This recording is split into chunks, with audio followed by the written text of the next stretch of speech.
Le régime franc, c'est le régime applicable aux entreprises qui se trouvent dans la zone franche, qui peut s'appliquer aussi aux institutions comme à des structures. C'est-à-dire, dès l'instant que vous bénéficiez d'un régime franc, vous adoptez un statut particulier. Ici, en Côte d'Ivoire, nous avons le corps diplomatique, nous avons les institutions diplomatiques qui bénéficient du régime franc, mais ce régime douanier s'applique selon le statut dans lequel vous opérez. À ce niveau, ces entreprises ne payent ni de droit à l'entrée, c'est-à-dire à l'importation, ni de droit à l'exportation, c'est-à-dire à la sortie du VTIB, ou alors des points francs.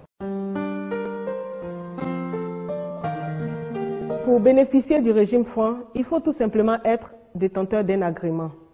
En ZBTIC Agrabensam, c'est l'EPE qui est l'organe chargé d'octroyer les agréments. L'EPE, c'est l'entreprise de promotion d'exploitation du VTIB. Pour ce qui est des points francs, c'est le CAF, c'est-à-dire le comité d'administration du régime franc, qui est chargé de délivrer les agréments. Nous sommes des entreprises, c'est-à-dire que le temps est une valeur marchande. Elle représente une charge et son extension peut porter préjudice à la marge commerciale tant d'un projet que de l'entreprise elle-même.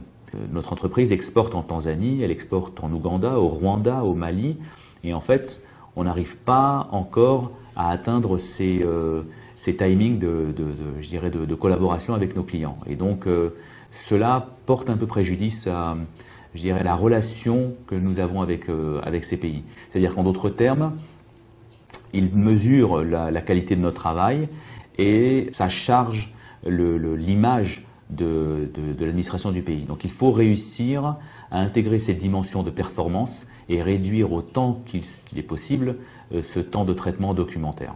Le VTIB, Village des technologies de l'information et de la biotechnologie, est l'entreprise en charge de l'exploitation et la gestion de la ZBTIC, c'est-à-dire la zone franche de la biotech et des TIC en Côte d'Ivoire. C'est deux choses à la fois. C'est un parc technologique et une zone franche. À savoir que nous accueillons ici des entreprises dans ces deux secteurs, biotech et TIC. Nous leur offrons des incitatifs fiscaux et douaniers, ce qui d'ailleurs justement explique la présence de la douane parmi nous. La douane vraiment ceinture le périmètre, elle contrôle ce qui rentre, ce qui sort. Ce que nous apprécions particulièrement, en tout cas de cette collaboration que nous avons avec la douane, c'est le fait que nous créons cette zone franche ensemble. À savoir, chaque fois qu'une problématique se pose, on réfléchit aux notes de service à émettre à l'attention des contribuables ici en zone franche. On met en place les procédures parce qu'il ne faut pas oublier, nous sommes la première zone franche de Côte d'Ivoire. Donc on est innovateur en ce sens et donc on travaille vraiment en étroite collaboration. On a de multiples réunions et rencontres avec les officiels, avec la direction générale de la douane que nous saluons au passage. C'est une très belle collaboration que nous sommes en train de réaliser.